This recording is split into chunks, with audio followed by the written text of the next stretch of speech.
My world didn't just tilt, it fucking imploded. The doctor said, severe cardiac event. But the real devastation was the message from Olivia, my wife of 18 years, delivered while I was probably flatlining in the ICU. Took what I'm owed for enduring your pathetic teacher's salary and you're dead. In the water ambitions. The house is next. Don't bother coming back, loser. Our joint account to 1732. My emergency savings gone. Years of careful planning. Dreams of a quiet retirement teaching kids about the stars vaporized. I remember the cold dread washing over me, a chill far deeper than the hospital linens. I felt nothing. Just a vast, echoing emptiness where my trust used to be. For a moment, I wished the defibrillator had failed. The physical pain in my chest was a dull throb compared to this gaping wound. Within hours of regaining full consciousness, my first call wasn't to express relief at being alive, but to my older brother, David. Dave, I rasped, voice raw from the intubation tube. I need a place to stay. And don't tell Olivia you've heard from me. But the signs. Oh, they were there, waving like bright red flags at a particularly dull faculty meeting I was too preoccupied, or perhaps too trusting, to see. Olivia's interest in my work, once a source of shared pride, or so I thought, had dwindled to sarcastic jabs about my noble but poor profession. Her phone became an extension of her hand, always angled away. Hushed giggles quickly stifled if I walked in. Then came the new investment club. She joined lots of late nights, vague explanations. 2 years ago, after my colleague Tom went through a financially devastating divorce where his wife hid assets, a cold knot of unease had settled in my stomach. On a whim, I'd opened a separate brokerage account, siphoning off a small portion of my summer school earnings each year. I'd told myself it was for a future telescope research project. A lie, even to myself. It was a lifeboat I never thought I'd need. And then there was the Advanced Healthcare Directive, and I'd updated last year. My niece Chloe, David's bright, as-a-button daughter then, in her first year of law school, had pored over the documents with me. Uncle Ethan, she'd said, this clause about financial power of attorney under incapacitation is crucial. Make sure David knows where all your important papers are. At the time, it felt like a sensible precaution. Now it felt like a lifeline thrown by my past self. The most jarring memory, though, was from 3 months back. Olivia, usually meticulous about our finances, had asked for the password to our main banking app, claiming she'd forgotten it. Just want to check if that pesky car payment went through, honey, she'd cooed. I'd given it without a second thought. Fool. I met Olivia at a community college night class I was teaching, physics for poets, they called it. She was a student, sharp, with an easy laugh that filled the sterile classroom. She said my passion for making complex ideas simple was captivating. We married within a year, a whirlwind of optimistic plans, and what I believed was genuine affection. She loved the stability my teaching job offered, the long summer breaks, the respect that came with the title, Mr. Miller. Our early years were modest but happy, filled with camping trips where I'd point out constellations, and dinners where we'd talk about everything and nothing. She even helped me grade lab reports sometimes, her red pen comments surprisingly insightful. My family was solidly middle-class educators and civil servants.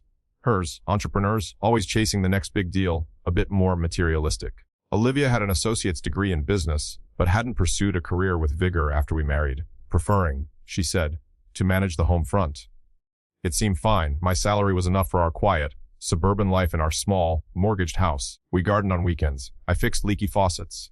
She redecorated, normal. The starkest difference in hindsight was our definition of success. For me, it was a student's aha moment, the quiet satisfaction of a well-explained concept. For Olivia, it increasingly seemed to be measured by the brand of her handbag or the ZIP code of her friends. We'd bought our house with a modest down payment. Every extra cent I earned from tutoring or summer programs went into it. It was our heaven. The distance grew subtly, like a hairline crack in a foundation. First, it was her girls' nights, becoming more frequent, extending into weekends. Then, her polite disinterest in my school anecdotes morphed into outright impatience. Honestly, Ethan, who cares about little Timmy's model volcano? Our conversations, once flowing, became stilted exchanges about bills and whose turn it was to take out the trash. The shared dreams we'd had of perhaps opening a small observatory or a science camp for kids. She'd started scoffing at them. Be realistic, Ethan. We need money, not more of your hobbies. The final turn, the one I truly missed, was about 6 months before my heart attack. She'd proposed we refinance the house to unlock some equity for a business venture she was exploring with a new friend. I'd been hesitant. The mortgage was manageable, and I didn't like the idea of more debt tied to a vague plan. I'd suggested we wait, research it more. Her reaction was volcanic. Accusations of me, holding her back, of being unambitious. The fight had been ugly, leaving a bitter residue I'd tried to ignore. Lying in David's spare room, the cheap floral wallpaper mocking my 5-star catastrophe, I started piecing things together. The first shockwave from Olivia's text had subsided, replaced by a cold, analytical dread. I pulled up my banking app on my phone, the one she didn't know I still had access to after she'd helped me consolidate things. Wiped clean. All transactions dated to the day I was admitted to the ICU, while I was unconscious. I remembered her recent clumsiness. With online banking needing me to re-enter passwords claiming her phone was acting up. It was a systematic plundering.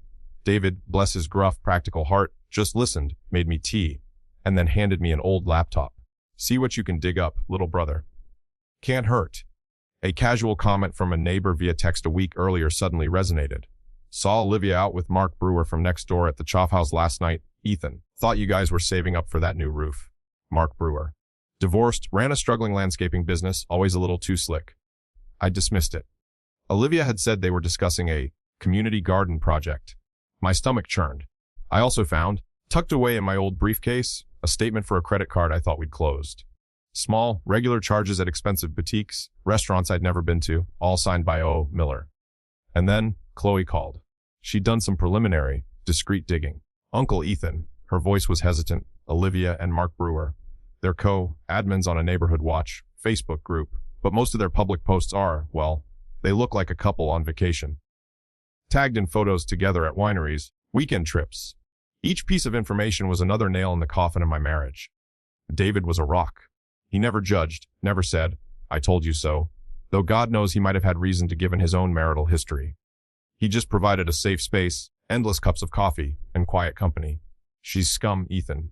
Pure and simple. But you're not done. Chloe became my improbable general. From her dorm room, armed with a law student's access to research databases and a millennial's digital native skills, she started a quiet intel operation. Uncle Ethan, did you know Olivia opened a new bank account solely in her name about 8 months ago at a completely different bank?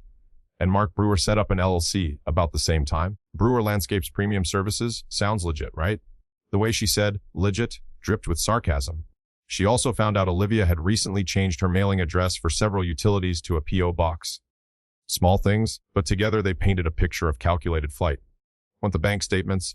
Once Olivia's secret account was identified by Chloe, she'd found a discarded ATM receipt in Olivia's old purse David had retrieved from my house, showed a clear pattern. Small, regular transfers from our joint account, the ones Olivia had claimed were for high yield savings, directly into her solo account. And then, larger withdrawals from her solo account, often as cashier's checks, on dates coinciding with those weekend trips with Mark. One particularly large check was made out to Brewer Landscapes Premium Services. Ava Chen, the lawyer Chloe's ethics professor had highly recommended, confirmed my worst fears during our first video call. Mr. Miller, this is not just adultery. This is a clear case of dissipation of marital assets and potentially financial fraud, especially given the timing during your incapacitation. The fact that she withdrew the funds while you were unconscious is particularly egregious and something judges take very seriously. We can file for an immediate temporary restraining order to freeze any remaining assets we can find. A strategy began to form. Prove the systematic siphoning, the affair as motive and conspiracy, and leverage her actions during my medical crisis. The initial numbness had given way to a searing, white-hot rage. Then, something shifted. Maybe it was the methodical way I used to prep my physics lab reports, breaking down complex problems into manageable steps. This was just another problem. A devastating one, but a problem nonetheless. The betrayal felt like a catastrophic system failure, but I was a scientist at heart. I would observe, hypothesize, test, and find a solution. I wouldn't let her destroy me. The resolve solidified, cold and hard. With David and Chloe's help, I gathered every scrap of paper, old tax returns, statements for the accounts Olivia thought I didn't know about, hospital admission and discharge papers meticulously detailing my period of unconsciousness. Even my old lesson plan books, which sometimes had scribbled notes about our finances. Ava Chen received a thick digital folder. This is excellent, Ethan, she said in our next meeting. The paper trail is strong. We met in Ava's downtown office a few days later. It was sleek, modern, and somehow reassuring.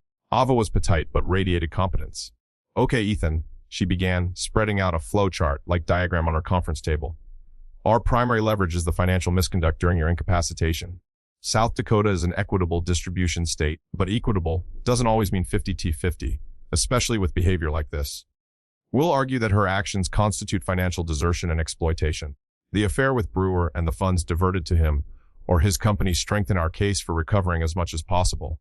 Her strategy was clear: hit hard on the financial exploitation, use the affair to demonstrate intent and conspiracy, and push for a settlement that heavily favored me, or go to trial with overwhelming evidence. The mention of financial exploitation of a vulnerable adult was something she emphasized judges took very seriously. The breakthrough came from an unexpected source. Chloe, ever the diligent investigator, had been idly scrolling through county property records online, cross-referencing names and dates. Uncle Ethan, she called, voice buzzing with excitement. Was who signed on a boat loan with Mark Brewer 6 months ago. Olivia Miller. It's a small fishing boat, nothing extravagant, but it's another asset, and her name is on it. And the down payment matches a large withdrawal from her secret account around that time. Then, Ava's paralegal, digging through social media with a finer tooth comb than Chloe, found a closed Facebook group for a local boating club. Mark Brewer was a member. And someone had posted a picture from a club event a few months back: Olivia and Mark, arm in arm on a boat, looking very much like the happy couple. The caption read, "Mark and his lovely first mate live enjoying the lake." That photo, combined with the loan document, was dynamite. It wasn't just about money, it was about a shared life they were building with my money, while I was working my ass off teaching, or worse, lying helpless in a hospital. The anger returned, but this time it was cold, sharp, and focused. It was like the feeling before a difficult parent-teacher conference, steeling myself for an unpleasant but necessary confrontation. The picture was becoming clearer and uglier. This wasn't a spur-of-the-moment betrayal. This was a calculated, long-term plan.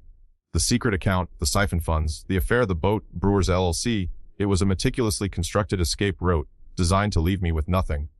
I remembered Olivia's increasingly frequent complaints about our finances, her frustration that my teacher's salary wasn't enough for the lifestyle she clearly craved. She wasn't just leaving me, she was systematically gutting our shared life to fund her new one with Brewer.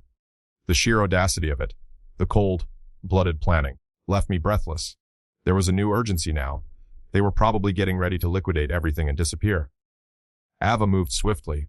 She filed the divorce petition, along with emergency motions for a temporary restraining order against Olivia and Brewer, an asset freeze, and an order for exclusive possession of the marital home for me, citing financial malfeasance, emotional distress, and the risk of further asset dissipation. Our conversations, which had once been as infrequent as faculty meetings on a snow day, were now daily tactical briefings with Ava. But the service of the court papers clearly hit its mark. My phone, silent from Olivia for weeks, suddenly blew up with a string of panicked, then furious, then wheedling texts. "Ethan, you can't do this! We need to talk. This is all a misunderstanding." I forwarded everything to Ava, who instructed me not to respond. For sale. Sign abruptly appeared in Mark Brewer's front yard. They were scrambling.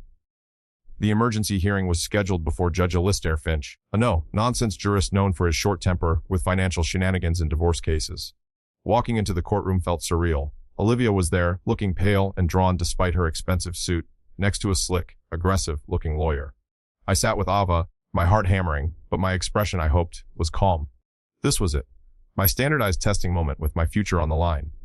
Ava was masterful. She laid out the timeline: my cardiac event, my incapacitation, the immediate draining of our accounts by Olivia. She presented the bank statements showing the systematic transfers to Olivia's secret account over 18 months, the withdrawals that matched her trips with Brewer. Then, she dropped the bombshells: the co-signed boat loan, the photo of Olivia and Brewer on the boat, the large payments to Brewers LLC. Olivia's lawyer sputtered objections, but Judge Finch waved him silent, his gaze fixed on Olivia. Miller. Judge Finch's voice was quiet but carried immense authority. The evidence presented suggests a profound betrayal of trust and a deliberate attempt to defraud your husband, particularly during a time of extreme medical vulnerability. Can you explain these transactions? Olivia stammered something about misunderstandings and protecting her future. Judge Finch cut her off. Protecting your future by emptying joint accounts while your husband is unconscious, by diverting marital assets to a third party. This court is issuing an immediate temporary injunction, freezing all known assets of both Ms. Miller and Mr. Mark Brewer. Mr. Miller is granted temporary exclusive use of the marital home. A full forensic accounting will be ordered. Counselors, I expect full cooperation, or there will be severe sanctions. Olivia slumped in her chair, her lawyer frantically shuffling papers. I felt a surge of something that wasn't quite triumph, but a grim, exhausted vindication. Yet the subsequent discovery process and forensic accounting laid bare the entire sordid affair. Olivia and Brewer had planned to sell both their houses, pool the money, most of which was mine, and move to Florida to start a charter fishing business. My money, my dreams twisted into their tawdry escape plan. The evidence was so overwhelming that Olivia's lawyer advised her to settle, and quickly. The divorce was finalized in record time. Judge Finch, true to his reputation, came down hard on Olivia. I was awarded the house outright, 75% of the traceable liquid marital assets, including a hefty claw, back from what could be seized from Brewer's LLC, and the forced sale of the boat, and Olivia was ordered to pay a significant portion of my legal fees. Brewer, facing his own legal jeopardy and financial ruin, now that his cash cow was gone, vanished, reportedly leaving Olivia high and dry to deal with the fallout. Our marriage was officially over. No tears, just a profound sense of an ugly chapter closed. I sold the house 6 months later. Every room echoed with her betrayal. Packed what mattered: my books, my father's old telescope, photos of my students, David and Chloe. Left the rest behind. I found a smaller, quieter place in a town near David, a charming little cottage with a small yard perfect for a vegetable garden and eventually, maybe, a small backyard observatory. It was a fresh start. Clean. Uncluttered by the past. A life found a new rhythm. I took a part-time position teaching physics and astronomy at the local community college. The pay was less, but the stress was exponentially lower. My students were a mix of eager kids and adults returning to education, their curiosity a balm to my bruised spirit. I had time to read, to hike with David, to actually use my telescope for more than collecting dust.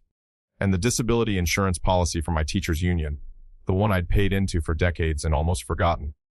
It kicked in, providing a crucial financial cushion while I recalibrated my life. It was an unexpected blessing, a quiet little safety net I hadn't realized was there. With a portion of the settlement, I endowed a small scholarship for aspiring science teachers at my old high school. I also set up a fund to help Chloe with her law school expenses. She was going to be a hell of an attorney. Helping them, investing in their futures, felt more satisfying than any material possession Olivia had coveted.